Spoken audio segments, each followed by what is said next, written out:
Синдром кипящей лягушки. Как незаметное исламское кипячение убивает чеченскую идентичность. Представьте лягушку, брошенную в кастрюлю с холодной водой.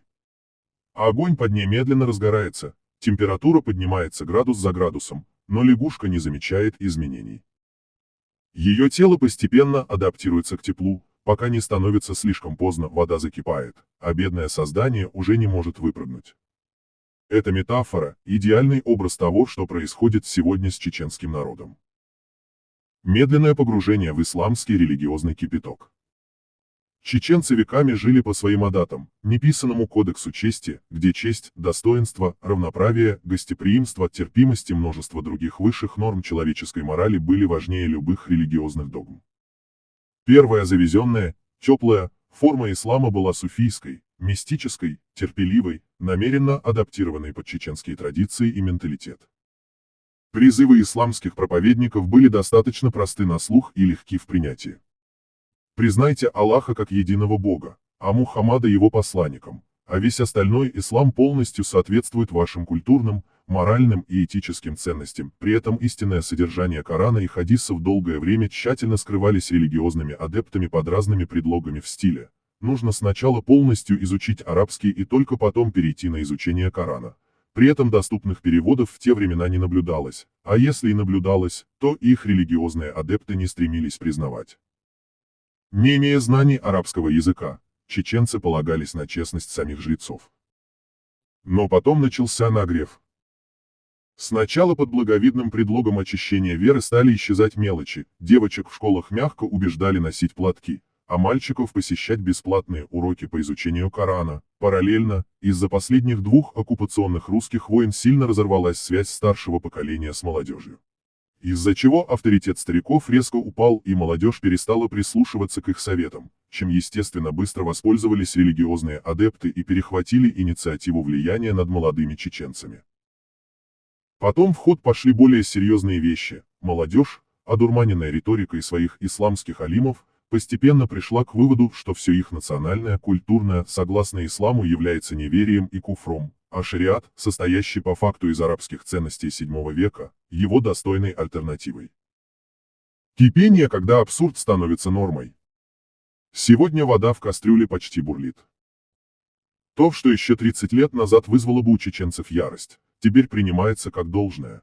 Исламские практики согласно нормам шариата, как женитьбы стариков и взрослых мужчин на 6- и 9-летних девочках, близкородственные браки, захват и сексуальное насилие над женщинами, публичные смертные казни, отрубание конечностей, побивание до смерти женщин камнями, покупка, продажа людей в качестве рабов и сексуальных наложниц и множество других практик шариата, которые вызывали у чеченцев только шок, омерзение, жесткое осуждение и нежелание признавать эти нормы за истинный ислам, так как чеченцам на протяжении столетий пропагандировались совершенно иные нормы, не противоречащие их национальной идентичности, сегодня уже воспринимаются молодыми чеченцами на слух совершенно спокойно.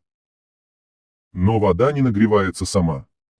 Кто подкручивает огонь и регулирует пламя, спросите вы про себя, и ваш мозг моментально даст вам ответ, что это исламские проповедники на русской и арабской зарплате, которые по факту ни во что сами не веруют, ничем не жертвуя, спокойно выполняют поставленную на них верхами задачу, и для которых чеченский суфизм по факту – игры с чеченской наивностью и переходный этап на пути установления чеченцам полного истинного ислама.